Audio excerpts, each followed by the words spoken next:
To all of you students. आइए आज हम बात करते हैं अगला टॉपिक पे, और वो टॉपिक है न्यायपालिका। क्या है? न्यायपालिका। आइए जानते हैं न्याय देने वाला पालिका कैसे हैं, हमारे जो है अधिकारों का रक्षा कैसे करते हैं ये न्यायपालिका। तो आइए जानते हैं, है ना। बहुत आसान और सहज भी है, ठीक है, बस ध्यान से सुने। न्यायपालिका न्याय को पालन करने वाला संस्था, जिसे हम न्यायपालिका कहते हैं, ठीक है। आइए देखते हैं। न्यायपालिका का प्रमुख कार्य नागरिकों के अधिकारों की रक्षा करना होता है। यह देखना कि विधायिका द्वारा, यानी जो विधायिका है, जो कानून बनाता है, उसके द्वारा कोई कानून संविधान के विरुद्ध तो नहीं बनाया गया है, कोई ऐसा कानून तो नहीं बनाया गया है जो संविधान के विरुद्ध तो नहीं है। इसका जो है देख रेख करता है, और कार्यपालिका द्वारा किए जाने वाले कार्य की कानूनी वैधता की जांच करना भी है। हमारे संविधान में एक विस्तृत और स्तरीकृत न्यायालय व्यवस्था का प्रावधान है। जिले स्तर से लेकर पूरे देश के स्तर तक न्यायालय स्थापित है। हर राज्य में एक उच्च न्यायालय होता है, जिसे हाई कोर्ट इंग्लिश में कहा जाता है, और देश में सर्वोच्च न्यायालय, जिसे इंग्लिश में सुप्रीम कोर्ट कहा जाता है, जो भारतीय न्याय व्यवस्था का शिखर है, कहा जाए सबसे ऊंचा सर्वोच्च न्यायालय होता है, ठीक है। आइए, हर समाज में व्यक्तियों के बीच, समूहों के बीच और व्यक्ति तथा सरकार के बीच विवाद उठते रहते हैं। बिल्कुल सच बात है कि चाहे वो दो व्यक्ति हों, चाहे समाज हो, चाहे सरकार हो, सरकार के बीच, अब सरकार कैसे कैसे, तो जैसे मान लीजिए छत्तीसगढ़ का सरकार उड़ीसा के सरकार के साथ अगर विवाद है, डिस्प्यूट है, तो समझिए विवाद उठते रहते हैं। अगर दो राज्यों का जो विवाद है, तो इसे जो है सुलझाने का काम सुप्रीम कोर्ट करता है, जो दिल्ली में है, ठीक है। इन सभी विवादों को कानून के शासन के सिद्धांत के आधार पर, यानी कानून के शासन के सिद्धांत के आधार पर एक स्वतंत्र संस्था द्वारा हल किया जाना जरूरी है ना। कानून के शासन का भाव यह है कि धनी और गरीब, स्त्री और पुरुष तथा अगड़े और पिछड़े सभी लोगों पर एक समान कानून लागू हो। ये काम करते हैं, ये है ना न्यायपालिका। न्यायपालिका की प्रमुख भूमिका यह है कि वह कानून के शासन की रक्षा और कानून की सर्वोच्चता की सुनिश्चित करे, ठीक है, ताकि सही से चल सके शासन व्यवस्था, ठीक है। न्यायपालिका व्यक्ति के अधिकारों की रक्षा करती है, विवादों को कानून के अनुसार हल करती है, और जितने भी विवाद उठते हैं उसके जो है समाधान सुनाने का काम ये कानून के माध्यम से करता है, ठीक है। और यह सुनिश्चित करती है कि लोकतंत्र की जगह किसी एक व्यक्ति या समूह की तानाशाही न ले ले। इसके लिए जरूरी है कि न्यायपालिका किसी भी राजनीतिक दबाव से मुक्त हो। यह न्यायाधीशों की नियुक्ति, कार्यकाल आदि संबंधित प्रावधानों में देखा जा सकता है, ठीक है। अब आइए देखते हैं न्यायाधीशों की नियुक्तियां। न्यायाधीश का नियुक्ति है ना, तो न्यायाधीशों की नियुक्तियां यानी सर्वोच्च न्यायालय के मुख्य न्यायाधीश की सलाह पर, सर्वोच्च न्यायालय का जो मुख्य न्यायाधीश होता है उसके सलाह पर राष्ट्रपति मंत्रिपरिषद की सलाह के अनुरूप, कल हम लोग मंत्रिपरिषद के बारे में जाने थे, तो मंत्रिपरिषद की सलाह के अनुरूप उच्चतम व उच्च न्यायालयों के न्यायाधीशों को नियुक्त करता है। पिछले कई दशकों से यह परंपरा बनी है कि मुख्य न्यायाधीश की सलाह के अनुरूप ही राष्ट्रपति न्यायाधीशों की नियुक्ति करें। मुख्य न्यायाधीश की राय केवल उसकी व्यक्तिगत राय न हो और वह सर्वोच्च न्यायालय के अन्य न्यायाधीशों के विचारों को भी प्रतिबिंबित करें। इसके लिए कॉलेजियम की व्यवस्था की गई है। किसकी व्यवस्था की गई है? कॉलेजियम की व्यवस्था की गई है, अर्थात इसमें कॉलेजियम एक बैठक होगा और उस बैठक के माध्यम से निर्णय लिया जाएगा उसमें, है ना। इसके अनुसार सर्वोच्च न्यायालय का मुख्य न्यायाधीश अन्य 4 वरिष्ठतम न्यायाधीशों की सलाह से कुछ नाम प्रस्तावित करेगा, है ना। कौन? सर्वोच्च न्यायालय का मुख्य न्यायाधीश और उनके साथ 4 वरिष्ठतम न्यायाधीश होंगे और वो बैठ करके सलाह करेंगे, ठीक है, और उनका नाम भेजेंगे। और इसी में से राष्ट्रपति नियुक्तियां करेगा। वर्तमान में इस व्यवस्था के गुण दोषों की विवेचना की जा रही है और इसमें सुधार लाने के प्रयास चल रहे हैं, ठीक है। उसके बाद आपका दिया गया है न्यायाधीशों का कार्यकाल निश्चित होता है। बिल्कुल, कार्यकाल जो है निश्चित होता है। वे सेवानिवृत्त होने तक पद पर बने रहते हैं। केवल अपवाद स्वरूप विशेष परिस्थितियों में ही न्यायाधीश को हटाया जा सकता है। न उनकी नियुक्ति में न उनके वेतन निर्धारण में विधायिका की कोई भूमिका नहीं होता है, ठीक है। इस कारण न्यायाधीश दलगत राजनीति व अन्य दबावों से बिल्कुल क्या होता है? मुक्त होकर अपना काम कर सकता है। कौन? न्यायाधीश। ये नहीं सोचना है कि राजनीति के दबाव में आकर के और न्यायालय गलत जो है निर्णय ले लेगा, ऐसा बिल्कुल नहीं है, ठीक है। भारत में न्यायपालिका की संरचना पिरामिड की तरह है, जिसमें सबसे ऊपर सर्वोच्च न्यायालय, फिर उच्च न्यायालय तथा सबसे नीचे जिला न्यायालय और अधीनस्थ न्यायालय हैं। आरेख में देखते हैं हम लोग, है ना। नीचे के न्यायालय अपने ऊपर के न्यायालयों की देखरेख में काम करते हैं, ठीक है। आइए देखते हैं, ये आरेख है आपका। आरेख ये 13.4 में भारत में न्यायालय व्यवस्था। देखिए, भारत का सर्वोच्च न्यायालय, आइए देखते हैं। इसके फैसले सभी अदालतों को मान्य होते हैं। अगर सर्वोच्च न्यायालय सबसे ऊपर है, शिखर पर है, यानी अगर सर्वोच्च न्यायालय का जो फैसला आ गया उसे सभी अदालतों को मानना पड़ेगा, ठीक है। उसके बाद यह उच्च न्यायालय के न्यायाधीशों का तबादला कर सकता है। मतलब सर्वोच्च न्यायालय जो है उच्च न्यायालय के जो न्यायाधीश हैं उनको बदल सकता है। कि मान लो छत्तीसगढ़ के उच्च न्यायालय के, यानी छत्तीसगढ़ के उच्च न्यायालय, जैसे छत्तीसगढ़ का उच्च न्यायालय कहाँ है? बिलासपुर। तो बिलासपुर में जो हमारे मुख्य न्यायाधीश बैठे हुए हैं उच्च न्यायालय के, उसको जो है बदल करके भेज देंगे अंडमान के उच्च न्यायालय में, ठीक है। मान लो अंडमान का कहाँ है? कोलकाता में। तो कोलकाता के लिए भेज देंगे उनको जो है मुख्य न्यायाधीश बना करके, और कोलकाता वाला को जो है राजस्थान भेज देंगे, राजस्थान वालों को छत्तीसगढ़ भेज देंगे। तो ऐसा तबादला करने का भी अधिकार किसके पास है? सर्वोच्च न्यायालय के पास, ठीक है। चलिए आगे।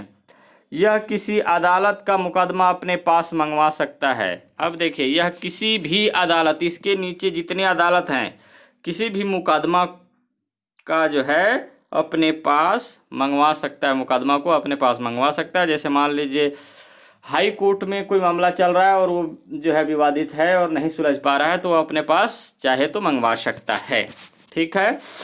उसके बाद अगला है कि यह किसी एक उच्च न्यायालय में चल रहे मुकदमे को दूसरे उच्च न्यायालय में भी भिजवा सकता है। बिल्कुल इनके पास अधिकार है कि ये भिजवा सकते हैं सर्वोच्च न्यायालय के पास, ठीक है। लेकिन आइए अब देखते हैं उच्च न्यायालय क्या करता है। निचली अदालतों के फैसले पर की गई अपील की सुनवाई कर सकता है कौन? High court. जैसे मान लीजिए जिला न्यायालय है, तो जिला न्यायालय से कोई व्यक्ति जाता है जिला न्यायालय में, उसको जो है वो जो जिला न्यायालय में जो निर्णय मिला उससे वो संतुष्ट नहीं है। अब जब संतुष्ट नहीं है तो कहाँ जाएगा? उच्च न्यायालय में जाएगा। उच्च न्यायालय जाएगा और उच्च न्यायालय उसकी फैसला सुनाने का काम कर सकता है, ठीक है। उसके बाद अगला है मौलिक अधिकारों को बहाल करने के लिए रीट जारी कर सकता है कौन? उच्च न्यायालय। रीट जारी करने का अधिकार उच्च न्यायालय के पास है। उसके बाद राज्य के क्षेत्राधिकार में, माने वो राज्य के जितना क्षेत्राधिकार है, आने वाले मुकदमों का निपटारा कर सकता है कौन? उच्च न्यायालय। उसके बाद जिला अदालत में आइए देखते हैं।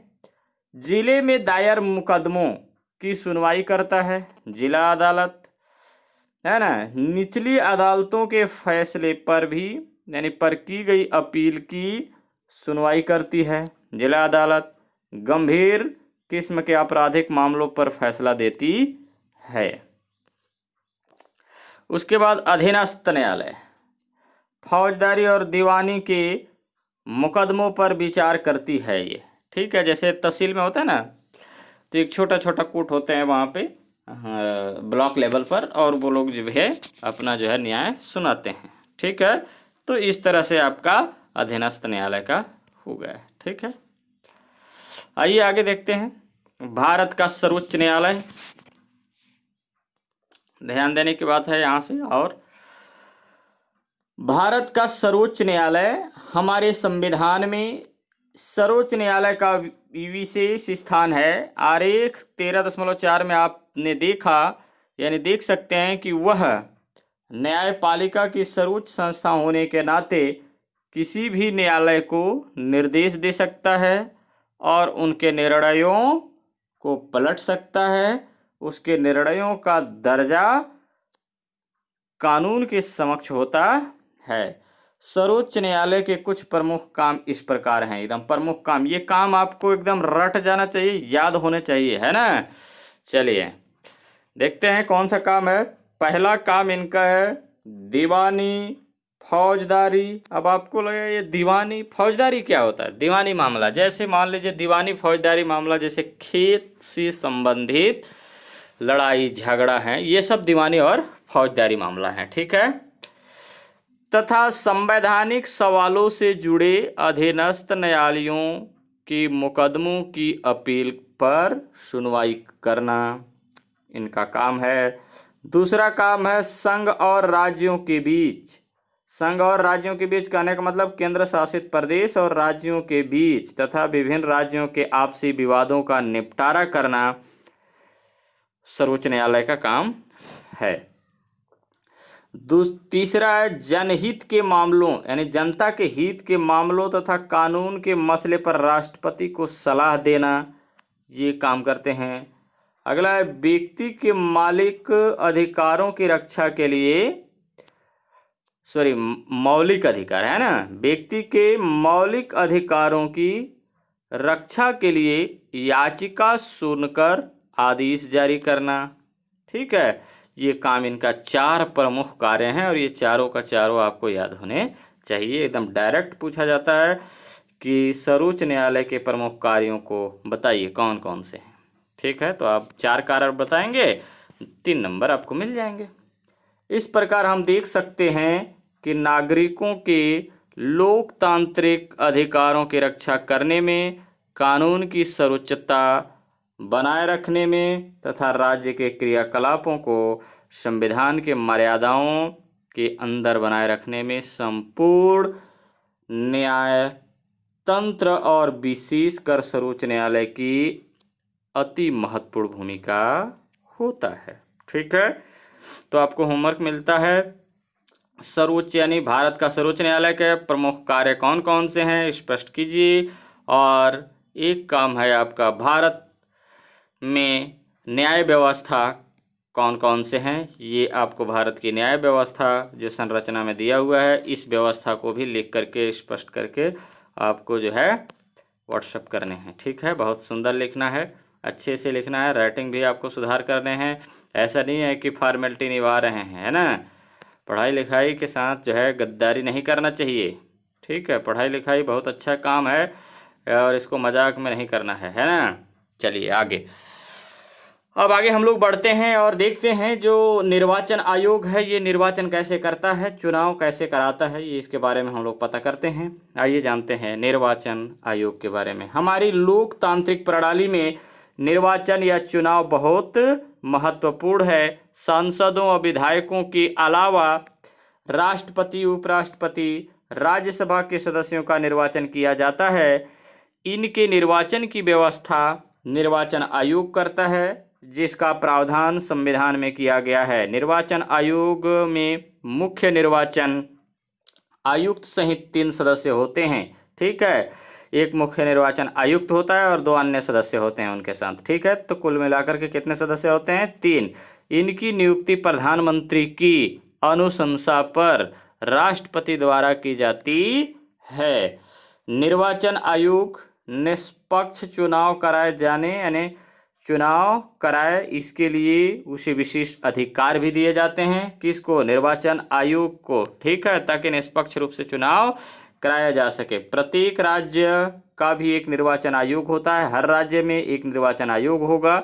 ठीक है, राज्य निर्वाचन आयोग पंचायतों और नगर पालिका आदि स्थानीय स्वशासित संस्थाओं का निर्वाचन करवाता है। उदाहरण के लिए पंचायती राज चुनाव, सिर्फ वो पंचायती राज चुनाव का काम करता है। ये नहीं कि राज्य में अगर वोट डला रहा है तो ये राज्य का निर्वाचन आयोग काम करेगा, नहीं, वो केंद्र का निर्वाचन आयोग काम करता है। ठीक है, ये सिर्फ पंचायत में सरपंच बनाने के लिए और शहर में पार्षद बनाने के लिए और ये मेयर बनाने के लिए, सब इस पर एक्टिविटी बनाने के लिए काम करता है। ठीक है, ये नहीं है कि राज्य विधायक का चुनाव के लिए भी यही काम करेगा, नो, बिल्कुल नहीं। अब देखिए निर्वाचन आयोग का क्या क्या शक्तियां हैं, आइए इसको जानते हैं। ठीक है, देखिए क्या शक्तियां हैं। पहला आपका, थोड़ा सा मैं इसको छोटा कर लूं तो कुछ दिखने लगेगा इसमें और। आइए देखते हैं। पहला है निर्वाचन आयोग के कार्य में कि मतदाता सूची तैयार करना। किसका काम है? मतदाता सूची तैयार करना। मतदाता सूची आता है और उस सूची को तैयार करने का काम निर्वाचन आयोग करता है। ठीक है, अगला है आपका जो है राजनीतिक दलों को मान्यता देने का काम कौन करता है? निर्वाचन आयोग। ठीक है, उन्हें मान्यता नहीं मिलेगा तो नहीं चुनाव लड़ सकता है। ठीक है, निर्वाचन आयोग अगला काम करता है चुनाव चिन्ह। चुनाव चिन्ह आवंटित करता है। क्या करता है? आवंटित करता है। अगला काम इसका है, ये अगला काम आपका है ये निर्वाचन की व्यवस्था करना, कैसे निर्वाचन कराना है इसका सारा व्यवस्था कराने का काम। और अगला है आपका चुनाव आचार संहिता तैयार करना। आचार संहिता तैयार करना ताकि कितने दिन पहले जो है इस पर प्रचार वरचार सारी चीज़ों पर रोक लगा देना है। 48 घंटा पहले लगा दिया जाता है। ठीक है, सांसदों व विधायकों की अयोग्यता में राष्ट्रपति व राज्यपाल को परामर्श देने का काम करता है। कौन? निर्वाचन आयोग। ठीक है, उसके बाद अगला काम है इनका उम्मीदवारों यानी उम्मीदवार के खर्च की सीमा का अनुपालन करवाने का काम भी करता है। ठीक है, उसके बाद अगला काम है कि ये चुनाव को यानी चुनाव रद्द कर उपचुनाव भी करवा सकता है। अगर कोई चुनाव में गड़बड़ी हुआ तो चुनाव को रद्द भी करवाया जा सकता है। मतदाताओं को प्रशिक्षण प्रदान करना। मत देने वाले जो मतदाता होते हैं उनके मतदाताओं को प्रशिक्षण प्रदान भी करने का काम इसका है। ठीक है, आइए आगे देखते हैं। संविधान और सामाजिक बदलाव के अवसर। क्या क्या है संविधान और सामाजिक बदलाव के अवसर? आइए इसके बारे में जानते हैं कि क्या है। भारतीय संविधान के विशेष ग्रानविल ऑस्टिन का कहना है कि भारतीय संविधान में 3 प्रमुख तत्व होते हैं जो आपस में सहजता के साथ गुथे हुए हैं। जो आपस में सहजता के साथ गुथे हुए हैं और काम करते हैं। ठीक है, तो आइए, क्या ये है ऐसा बात? ये है राष्ट्रीय एकता। राष्ट्र में एकता बनाए रखना होगा, लोकतांत्रिक यानी लोकतंत्र और सामाजिक परिवर्तन। ठीक है, 3 हो गए। आपका राष्ट्रीय एकता बनाए रखना है, लोकतंत्र होना चाहिए और सामाजिक परिवर्तन। भारत में राष्ट्रीय एकता की कल्पना लोकतंत्र व सामाजिक परिवर्तन के बगैर नहीं की जा सकती है। इस प्रकार सामाजिक परिवर्तन एकता व लोकतंत्र के बिना नहीं हो सकता है। ठीक है, जब भी समाज में परिवर्तन होगा तो ये सारी चीजें काम आते हैं। ये नहीं है कि 2 लोगों को दे दिए कोई भी सुविधा और बाकी को दिए ही नहीं, ऐसा नहीं। सभी को देखते हुए किसको आवश्यकता है उसके आधार पर दिया जाता है। ठीक है, आइए आगे। संविधान को संविधान सभा में प्रस्तुत करते हुए डॉक्टर भीमराव अंबेडकर ने इस संविधान के समक्ष 2 खतरों की ओर इशारा किया। पहला, सामाजिक असमानता और दूसरा, जातिवाद के कारण समाज में भाईचारे का अभाव रहेगा। ठीक है, यानी भारतीय समाज स्तरीकृत और असमानता के सिद्धांतों पर आधारित हैं, जहां कुछ लोगों के पास असीम धन है और अधिकांश अत्यंत गरीबी में रहते हैं। 26 जनवरी 1950 को हम विरोधाभासों से भरे जीवन में प्रवेश करने जा रहे हैं। राजनीति के मामले में हमारे यहाँ समानता होगी और आर्थिक और सामाजिक जीवन असमानताओं से भरा होगा। बिल्कुल आज भी है वैसा। हम अपने सामाजिक और आर्थिक जीवन में कब तक समानता को नकारते रहेंगे? अगर यह नकारना ज़्यादा लंबे समय तक चला तो हम अपने राजनीतिक लोकतंत्र को ही संकट में डालेंगे। हमें इस विरोधाभास को जल्द से जल्द समाप्त करना होगा, वरना जो लोग इस असमानता से त्रस्त हैं वे इस राजनीतिक यानी लोकतंत्र का ढांचा जिसे इस सभा ने इतनी मेहनत से बनाया है को ध्वस्त कर देंगे। भारत अभी एक राष्ट्र नहीं है। भारत अभी एक राष्ट्र नहीं है। जो लोग हजारों जातियों में बटे हैं वे एक राष्ट्र कैसे हो सकते हैं? जातियां राष्ट्र विरोधी हैं, क्योंकि वे विभिन्न जातियों के बीच आपसी ईर्ष्या और द्वेष पैदा करती हैं। अगर हमें वास्तव में एक राष्ट्र बनाना है तो इस समस्या से निपटना होगा। संविधान सभा कार्य विवरण 24 नवंबर 1949 डॉक्टर अंबेडकर का कहना था कि जब तक हम समाज में स्वतंत्रता, समानता और भाईचारे को स्थापित नहीं करेंगे तब तक राजनीतिक लोकतंत्र अस्थिर रूप से बना रहेगा। ये भीमराव अंबेडकर जी का कहना था और वाकई में अभी भी जाति भेदभाव, ठीक है, सामाजिक भेदभाव ये ऐसा है, आर्थिक असमानता भी है हमारे यहाँ मौजूद। हमारे संविधान निर्माता इस बात से सहमत थे कि संविधान यानी संवैधानिक तरीके से समाज में मूलभूत परिवर्तन लाना है और संविधान ऐसा बने जो इस बदलाव को संभव बनाए और उसकी दिशा निर्धारित करे। इस बात को लेकर भी सहमति थी कि अगर इस संविधान का कोई प्रावधान सामाजिक बदलाव के आड़े आता है तो संविधान में उचित प्रक्रिया से संशोधन किया जाए। अमेरिका जैसे देशों के संविधान वैयक्तिक स्वतंत्रता और लोकतंत्र को मजबूत करने पर जोर देते हैं। इसके विपरीत सोवियत रूस या चीन जैसे कुछ और देशों के यानी देश के संविधान सामाजिक परिवर्तन लाने के लिए राज्य को मजबूत करने पर जोर देते हैं। भारतीय संविधान निर्माताओं का प्रयास था कि भारत में लोकतंत्र और व्यक्तियों के निजी अधिकारों को सुदृढ़ करते हुए राज्य को सामाजिक परिवर्तन लाने के लिए पर्याप्त रूप से सशक्त बनाएं।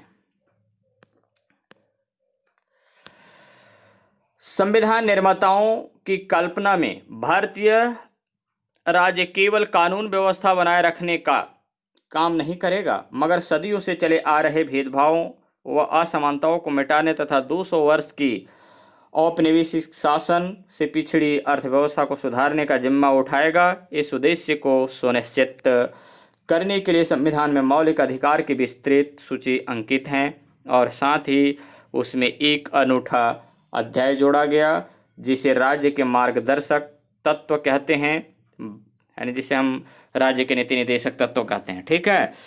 संविधान के अनुच्छेद 37 में कहा गया है कि वे तत्व देश के शासन में मूलभूत हैं और विधि बनाने में इन तत्वों को लागू करना राज्य का कर्तव्य होगा। इन तत्वों में से कुछ प्रमुख तत्व निम्नलिखित हैं। आइए एक दो तत्व जो हैं उसके बारे में हम देख लेते हैं और कौन कौन से तत्व हैं। राज्य लोक कल्याण के लिए व्यवस्था बनाएगा, यानी सभी क्षेत्रों में सामाजिक न्याय सुनिश्चित करने तथा आय, प्रतिष्ठा और सुविधाओं व अवसरों की असमानता समाप्त करने का प्रयास करेगा। अगला है महिलाओं व पुरुषों के बीच समानता लाने का काम करेगा। समाज के भौतिक और उत्पादक संसाधनों का न्याय संगत बंटवारा, कारखानों में उचित काम के हालात और वेतन, बच्चों के हितों की रक्षा तथा सबके लिए 14 साल की आयु तक निःशुल्क शिक्षा की व्यवस्था, अनुसूचित जाति, अनुसूचित जनजाति, अन्य दुर्बल वर्गों के शैक्षणिक और आर्थिक हितों की अभिवृद्धि आदि भी करने का काम करेगा। ठीक है।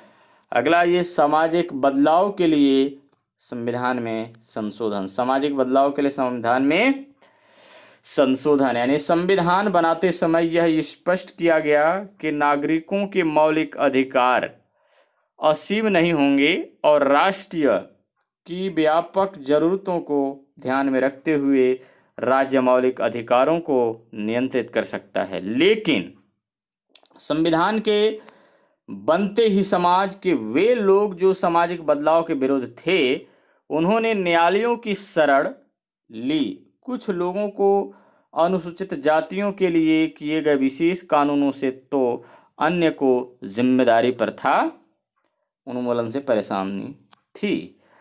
इस परिस्थितियों को देखते हुए संविधान में पहला संशोधन 1951 में ही बहुत तीखे विवादों के बीच किया गया। और उसमें किया क्या गया? उस समय अनेक प्रांतों में शैक्षणिक संस्थानों में अनुसूचित जातियों और अनुसूचित जनजातियों के लिए आरक्षण की व्यवस्था की गई थी 1951 में जो संशोधन हुआ। ठीक है। जो एक दृष्टि से क्षमता के अधिकार के विरुद्ध थे, मगर ऐसी जातियों के लिए अवसर की समानता उपलब्ध कराने के लिए आवश्यकता थी। इस कारण प्रथम संविधान संशोधन द्वारा मौलिक अधिकार वाले अध्याय के अनुच्छेदों में इस तरह के प्रावधान सम्मिलित किए गए। अनुच्छेद की कोई बात राज्य को सामाजिक और शैक्षिक दृष्टि से पिछड़े हुए नागरिकों, किन्हीं वर्गों की उन्नति के लिए या अनुसूचित जातियों और अनुसूचित जनजातियों के लिए कोई विशेष उपबंध करने से निवारित नहीं करेगी। ठीक है। 1947 से ही देश की सरकारों ने जमींदारी और वेगारी प्रथा उन्मूलन के लिए कानून बनाए। यानी जमींदारी जो था, जमीन का जो मालिक हुआ करते थे उनकी, और बेगारी प्रथा जो बिना रुपए पैसे के जो है काम करवाते थे, उसका उन्मूलन मतलब उसका समाप्ति करने का कानून बनाए और जमींदारों की जमीनों को भूमिहीनों में बांटने की प्रक्रिया प्रारंभ कर दी। किसान इसके लिए जबरदस्त दबाव डाल रहे थे और भारत में कई भागों में उनका शस्त्र विद्रोह भी शुरू हो रहा था। अतः भूमि सुधार को और नहीं टाला जा सकता था, लेकिन बड़े भूस्वामी न्यायालयों में जाकर इन कानूनों पर रोक लगाने में सफल हुए। ठीक है। अब न्यायालय में गए और ये अपने संपत्तियों को रोकने में सफल हो गए। अतः प्रथम संशोधन के द्वारा यह प्रावधान रखा गया कि जिन कानूनों को राष्ट्रपति द्वारा संविधान की नवी अनुसूची में रखा जाएगा, उन्हें किसी न्यायालय द्वारा खारिज नहीं किया जा सकेगा। उस समय के अधिकांश भूमि सुधार कानूनों को इस अनुसूची में शामिल किया गया और न्यायालयों ने इन्हें स्वीकार किया। ठीक है, और न्यायालय ने इन्हें स्वीकार किया, क्यों नहीं करेगा, उनका काम ही है न्याय देना। ठीक है, अगला ये जमींदारी प्रथा को समाप्त की गई, मगर बड़े भूस्वामियों से जमीन लेकर भूमिहीन कृषकों व मजदूरों को वितरित करने में लगातार कानूनी व प्रशासनिक अड़चनें बनी रही, जिसके चलते संविधान में कई और संशोधन किए गए। भूस्वामियों का दावा था कि संविधान के बुनियादी अधिकारों में संपत्ति का अधिकार स्पष्ट रूप से सम्मिलित है, अतः किसी की संपत्ति को छीनना व्यक्ति के मौलिक अधिकारों का हनन है। इन दावों को देखते हुए 1976 में एक महत्वपूर्ण संशोधन 44वें संविधान संशोधन के माध्यम से मौलिक अधिकारों की सूची से संपत्ति के अधिकार को हटा दिया गया। जाओ, अब जैसे ही संपत्ति के अधिकार को हटा दिया गया, तो अब बताओ कि अब कौन से अधिकार को लेकर के जाओगे आप सुप्रीम कोर्ट में। शिक्षा का अधिकार, देखिए जैसा इसमें बात कहा जा रहा है। देखिए, जैसे कि हमने पहले देखा था, संविधान के नीति निर्देशक तत्वों में 14 वर्ष की आयु तक सभी बच्चों को निःशुल्क और अनिवार्य शिक्षा उपलब्ध कराना शामिल था, लेकिन स्वतंत्रता के 70 साल होने पर भी हम सभी बच्चों को निःशुल्क तथा गुणवत्तापूर्ण शिक्षा उपलब्ध नहीं करा पाए। 1993 में एक महत्वपूर्ण फैसले के द्वारा सर्वोच्च न्यायालय ने 14 वर्ष की आयु तक निःशुल्क और अनिवार्य शिक्षा को एक मौलिक अधिकार माना। न्यायालय का कहना था कि जीने का मौलिक अधिकार सार्थक तभी होगा, जीवन जीने का मौलिक अधिकार सार्थक तभी होगा जब लोगों को उचित शिक्षा मिले। इस फैसले को देखते हुए सांसद ने 2002 में 86वें संविधान संशोधन के माध्यम से 6 से 14 वर्ष की आयु तक सभी बच्चों को निःशुल्क और अनिवार्य शिक्षा को मौलिक अधिकारों की सूची में शामिल किया। अब देश के प्रत्येक बच्चे को 6 से 14 वर्ष के बीच स्कूल में नियमित रूप से शिक्षित करना राज्य का दायित्व बन गया। अब देखो, कितने वर्ष तक के बच्चों को, 6 से 14 वर्ष के। इन उदाहरणों से स्पष्ट होगा कि किस तरह हमारे संविधान में समाज में सकारात्मक बदलाव लाने के लिए प्रावधान किए गए हैं। ठीक, आइए देखते हैं, आपको एक आधा और उदाहरण है। कितना है, आइए देखते हैं अगला। संविधान का विकसित होता हुआ स्वरूप, संविधान का विकसित होता हुआ स्वरूप। भारत का संविधान लगातार नया स्वरूप ले रहा है। इससे जुड़े कुछ उदाहरण हमने अब तक देखा है ना, अब तक देखे। जैसे शिक्षा के अधिकार को मौलिक अधिकार का दर्जा मिला, संपत्ति के अधिकार को मौलिक अधिकारों से हटाकर कानूनी अधिकार बना दिया गया है ना। संविधान में बदलाव को संविधान संशोधन कहते हैं। संविधान में जो बदलाव होता है उसे क्या कहते हैं, संविधान संशोधन कहते हैं। संविधान में संशोधन सदस्य के द्वारा किए जाते हैं। किसके द्वारा, संशोधन संसद के द्वारा किए जाते हैं। संविधान के विकसित होते हुए स्वरूप को हम निम्नांकित उदाहरणों के माध्यम से और स्पष्ट रूप से समझ सकते हैं। आइए देखते हैं। 1976 में संविधान में कई बदलाव किए गए। प्रस्तावना में समाजवादी और पंथनिरपेक्ष शब्द जोड़े गए। कब, 1976 में समाजवादी शब्द को जोड़कर यह स्पष्ट किया गया कि सरकार भारत के लोगों की समानता के लिए प्रयास करती रहेगी। पंथनिरपेक्ष शब्द को जोड़कर स्पष्ट कर दिया गया कि राज्य यानी भारत देश धर्म के आधार पर किसी प्रकार का भेदभाव नहीं करते हुए प्रत्येक व्यक्ति के साथ एक नागरिक के रूप में व्यवहार करेगा। हालांकि पहले भी शासन में इन मूल्यों को शामिल किया गया था। 1976 के संशोधन से इसे संविधान में स्थान दे दिया गया। इस प्रकार संविधान में राज्य द्वारा निःशुल्क कानूनी सहायता की व्यवस्था भी की गई है। ठीक है। समाज के आर्थिक रूप से कमजोर